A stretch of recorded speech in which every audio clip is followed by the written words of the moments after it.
গ্রামের নাম দেবপল্লী। চারিদিকে শুধু সবুজের আনাগোনা, কোকিলের মিষ্টি ডাক আর পাখিদের কিচিমিচি আওয়াজ। সব মিলিয়ে মনে হয় যেন ভগবান এই জমিনেই এক স্বর্গ গড়ে তুলেছেন। আর তা এই গ্রামকেই দেখেই বোঝা যায়। আর এই দেবপল্লী নামক স্বর্গেই পরিবার নিয়ে বাস করত দুইজন ভাই, রিহাব এবং নিধু। নিধুর নাম ছিল ডক্টর নিধু দত্ত, যিনি ছিলেন মহাবিদ্যালয়ের একজন শিক্ষক। আর তার টাকা পয়সার কোনো অভাব ছিল না। বাড়িতে শুধু একটা বাচ্চা ছেলে রয়েছে। তাদের এক অভাবহীন সুখী সংসার। ওদিকে রিহাব ছিল একজন গরিব চাষি। বড় ভাই হবার কারণে সারা জীবন খেটে টাকা পয়সা জোগাড় করে ভাইকে পড়িয়ে একজন শিক্ষক বানিয়েছে। পারিবারিক কারণে তাদের দুই পরিবারের কোনো কথা বলা বলি নেই। এমন সময়ে রিহাবের মেয়ে বলে উঠল, বাবা, আমি অনেক দিন থেকে বলছি ইলিশ মাছ খাবো, কিন্তু তুমি একদিনও বাজার থেকে ইলিশ মাছ কিনে নিয়ে আসো না। শোনা মেয়ে আমার, খুব তাড়াতাড়ি তোর বাবা ইলিশ মাছ নিয়ে আসবে, কান্না করিস না। না, আমি কিন্তু এবার তোমাদের উপর খুব রাগ করব। ওগো, আমাদের জন্য না হলেও হবে, কিন্তু আমাদের তো একটাই মেয়ে, শুধু ওর জন্য অল্প হলেও কিনে নিয়ে এসো কেমন।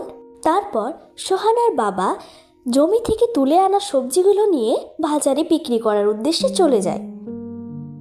ওদিকে নিধুও খাওয়া দাওয়া করে পড়াশোনার উদ্দেশ্যে বাড়ি থেকে বেরিয়ে যায়। এভাবেই তাদের দিন চলতে থাকে।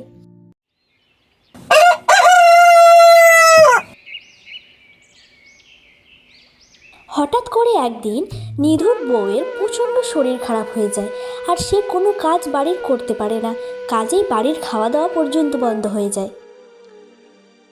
ওগো, তুমি আমার বাচ্চাটাকে নিয়ে গিয়ে বাইরে কোনো দোকান থেকে খাবারটা নিয়ে খেয়ে এসো। সারাদিন আমার ছেলেটা না খেয়ে আছে। হ্যাঁ, যাচ্ছি। ওদিকে রিহাব আর তার বউ এদের সব খবরগুলো জানতে পারে। ওগো, তাহলে চলো আমরা ওদের বাড়িতে যাই কিছু খাবার নিয়ে, কারণ ওরা তো না খেয়ে দিন কাটাচ্ছে। ওদের এই দুঃখের দিনে আমাদের পাশে থাকাটা উচিত। যাই হোক, ওরা তো আমাদেরই নিজেদের লোক।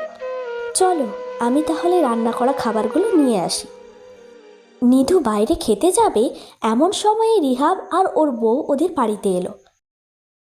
দাদা, বৌদি, আপনারা এই সময়ে এসেছেন যে?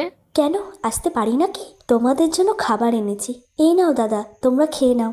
দাদা, বৌদি, তোমরা আমাদেরকে ক্ষমা করে দিও গো, আমরা অনেক অন্যায় করেছি।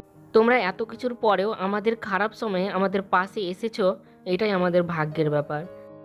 আরে ওসব বাদ দে না, আমরা চাইলে সব সময় একে অপরের পাশে থাকতে পারি। হ্যাঁ দাদা, আমরা এবার থেকে একসঙ্গেই থাকবো মিলেমিশে। এরপর থেকে নিধু আর রিহাবের পরিবার একসাথে মিলেমিশে থাকা শুরু করে, আর ওদের সমস্ত দুঃখের দিনগুলো শেষ হয়ে যায়।